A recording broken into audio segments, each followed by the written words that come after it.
Okay, for example 3, it says f of x equals the cube root of 3x squared minus 7. Find f double prime of x. Initially, as soon as I see a radical and I want to do calculus, I immediately go to fractional power structure. So f of x equals, and I'm going to call this 3x squared minus 7 raised to the 1/3 power. Since 3x squared minus 7, the expression is completely to the first power. Be careful with fractional powers. Sometimes we see powers in our expression, we think maybe 2/3, but this whole thing is the radicand. The whole thing is being raised to first, so 1/3 represents the fractional power structure of that. Looking at the overall structure of the problem, what I have is an object raised to a power, so it's a power rule to differentiate. And since it's not just x to a power, it's an expression to a power, it's a composite function, the chain rule is going to happen also in this problem. It does tell me to find the second derivative, so I have to first find the first derivative. This one's ready to go. So I've done my algebra. Changing a radical structure to a fractional power structure is algebra, so f of x stays f of x. At this point, I'm applying the power rule of calculus, so now I'm going to put a prime on my f. The power rule at first, we take our power, which is 1/3, raised 3x squared minus 7 to one lesser power. 1/3 minus 1 is negative 2/3. And then we multiply that times the derivative of 3x squared minus 7, which is 6x.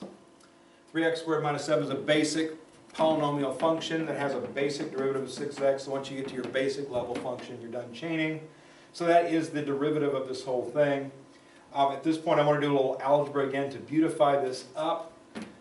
I can see that 6 divides by 3 to make 2.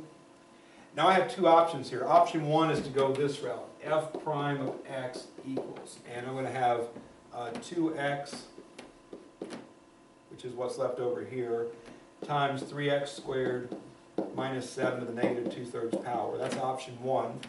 Option 2 is to call it 2x on top and 3x squared minus 7 to the positive 2/3 power on the bottom.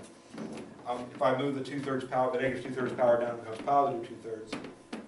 Based on the options, the option I take is based on what I'm more comfortable with. So if I'm more comfortable doing the product rule, 1d2 plus 2d1, this is going to be the one I want to use. If I'm more comfortable using the quotient rule, low d high minus high d low over the square of west below, that's the one I'm going to use.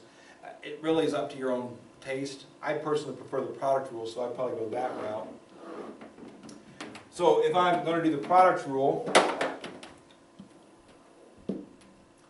notice from here to here was just simplification. So 6x divided by 3 is 2x, and then just kind of beautifying it up here. That's just algebra, so f prime stays f prime. I didn't do a derivative yet. So all that to get f prime of x. So next, throw this stuff out of the way, bring this up here. And then we're going to do the derivative again. So overall structure of the problem. 2x, which is a function of x, being multiplied by 3x squared minus 7 to the negative 2/3 power, also a function of x.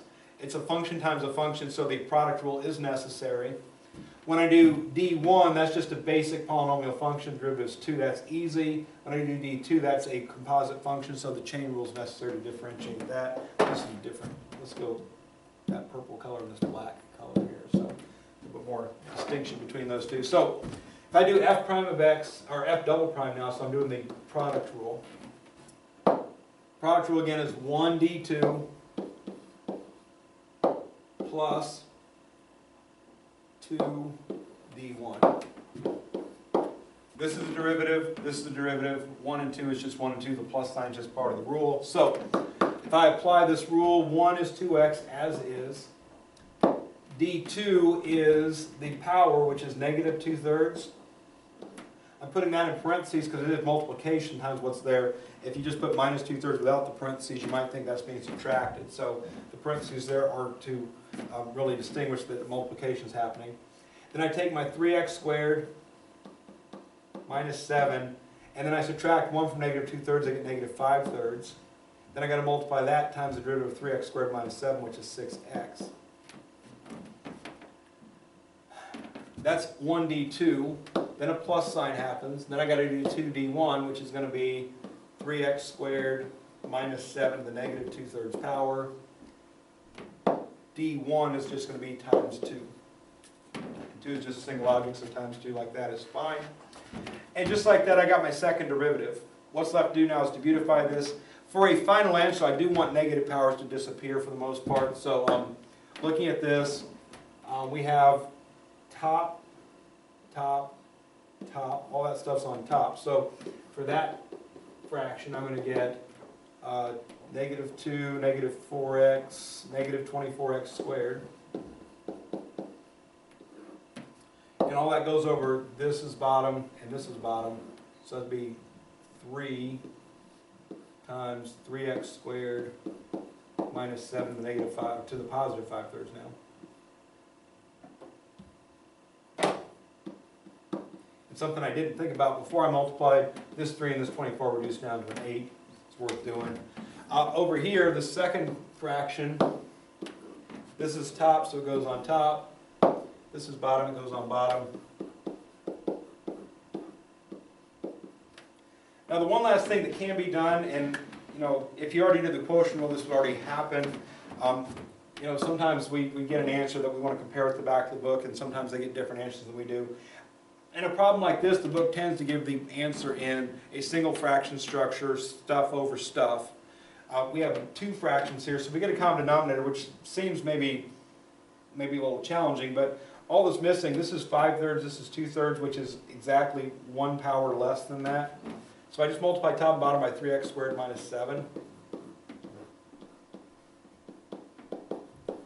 The end result, this times this makes 3x squared minus 7 to the 5/3, as does that, so that's the common denominator. And all that's left on top, this of course is going to be 6x squared minus 14. Multiply 2 through that parentheses. Negative 8x squared plus 6x squared is negative 2x squared. And then minus 14. That's a much better structure to have a single fraction instead of multiple fractions, because a lot of times we want to set this thing equal to 0. So if we have a single fraction equal to 0, it's easier to solve. So for me, that would be my best final answer for this problem. Negative 2x squared minus 14 over 3x squared minus 7 to the 5/3 power.